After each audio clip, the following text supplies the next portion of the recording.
e vai entender o que significa isso, né?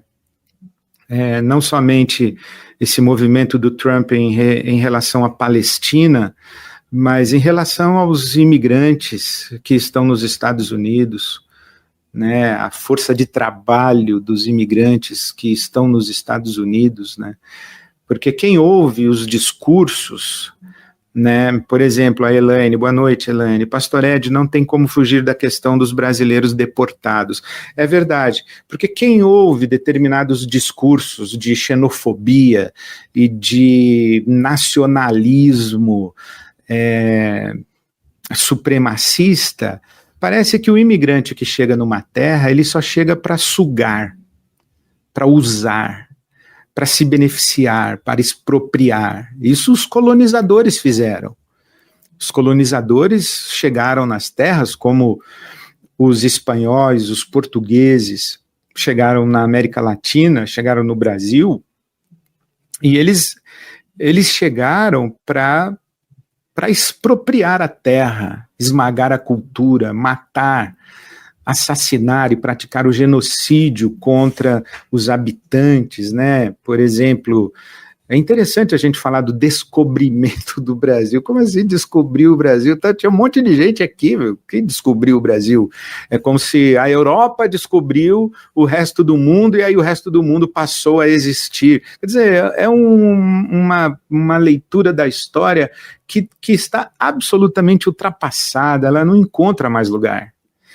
E então, confundir o imigrante, tanto na Europa quanto nos Estados Unidos, como um abusador da riqueza de uma sociedade, é uma leitura muito equivocada, muito parcial e muito distorcida. Veja mesmo o Brasil, os imigrantes que vieram para cá. O Brasil é uma terra feita por imigrantes. As colônias de todas as etnias que compõem o mosaico e o tecido do nosso país, e os imigrantes que foram tão beneficiados com terras, com propriedades, quando chegaram no Brasil, mas eles trouxeram tecnologia agrícola, eles trouxeram força de trabalho, enfim, é uma relação, claro, foram beneficiados, e a gente sofre isso até hoje, a estratificação da nossa sociedade brasileira, de como os imigrantes europeus foram tratados e como os escravizados africanos foram tratados, a desigualdade, o abismo econômico, social do nosso Brasil, né, a desigualdade econômica, remonta àquele período ali, mas o imigrante que está nos Estados Unidos e está sendo deportado como coisa, né? O Marcos Roberto dizendo, deixa eu ler aqui que eu estou falando muito, né? Pastor, você me mencionou agora há pouco sobre o papel da igreja, a realidade da igreja brasileira, e como ficam estes pastores e igrejas apoiando Donald Trump? É boa pergunta, a gente tem que perguntar para eles, né? Se eles concordam com tudo isso aí, porque eu acho que tudo isso aí, como eu estava falando, é fruto de uma leitura histórica anacrônica e ultrapassada, evidentemente, né? Então, pense nos Estados Unidos, na América do Norte, sem a força de trabalho do imigrante, né? E veja que interessante, né?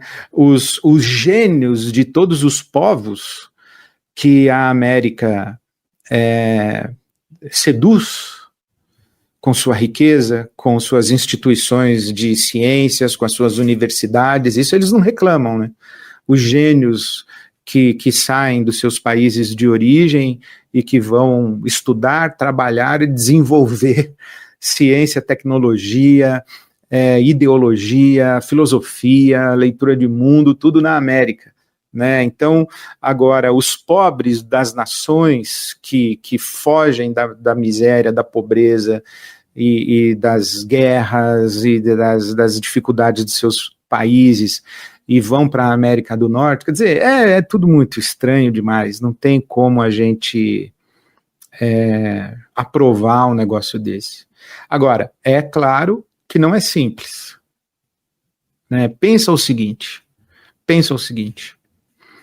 que um alemão da Alemanha Ocidental trabalhou, pagou seus impostos e construiu com esse esforço coletivo de uma estrutura política e econômica da Alemanha Ocidental construiu uma sociedade, escola, hospital, praça, universidades, centros de cultura, e de repente cai o Muro de Berlim.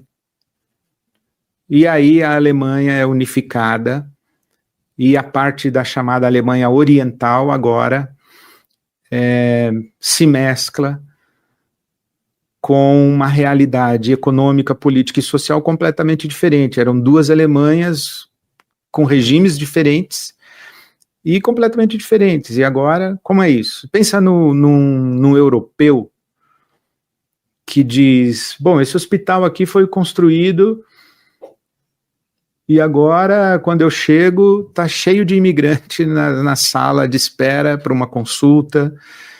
Não é simples, é claro que não é simples, mas a xenofobia, o nacionalismo supremacista de isso aqui é nosso, isso aqui é meu, aliás, esse negócio aí, o Brasil é dos brasileiros, fora de contexto é péssimo, né?